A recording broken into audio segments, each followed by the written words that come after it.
Going into next generation, it's pretty clear that Sony has quite a few advantages. Yes, Microsoft was able to come up with a lot of different scenarios and things to make it easier if you wanted to buy an Xbox, saying, hey, look, we got Game Pass, and I'm not knocking Game Pass because I think it's a pretty decent thing for a certain type of gamer.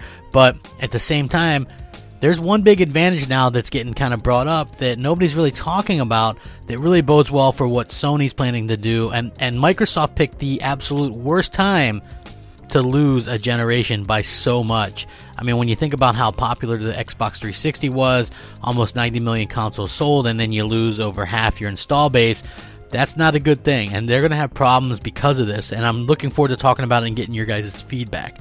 What's up, everybody? Crapgamer here with Crapgamer Reviews, back with another video.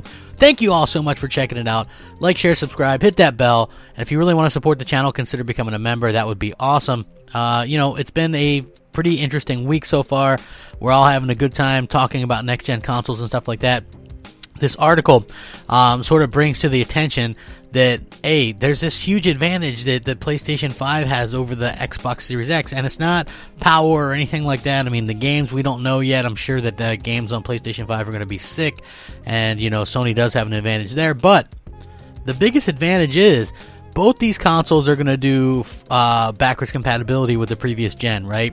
But obviously, if you have 106 million, or by the time these things launch, maybe 115 million, 120 million consoles, people have these huge libraries nowadays. Unlike the past, you know, thanks to digital and cheap, you know, physical games, these are the type of things that people have now. Like even me, like I have a huge digital library on Xbox.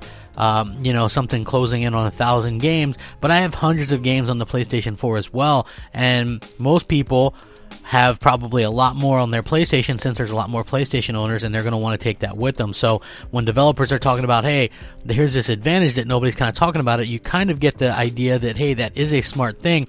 And even though I think Microsoft uses Game Pass to try to answer that, it's not exactly an answer since you don't own it. There's no really length of time involved where you know you're going to have a third-party game to be able to play it or complete it or whatever. Only the first-party stuff, and let's be honest, Microsoft's first-party has been pretty lackluster so far. So, you know, hopefully that changes next generation, but think about it. How bad was it for Microsoft to lose this generation the way that they did? If you think about it, it absolutely was probably the worst thing that could happen to them, and, you know, they're going to have to catch up to that sometime. There's going to be something that's going to have to come out that's going to help them next generation, because clearly Sony has a lot of advantages, not to mention the whole, you know, they're more well-known worldwide and that kind of stuff. So what do you guys think about this? I'm going to link this in the description so you can check it out. Do you think it bodes well for Sony because they have so many sold, and that's going to help them next generation because people are going to want to take their stuff with them? Let me know what you think. I think it's absolutely happening. Rack 'em up. Crapgamer out.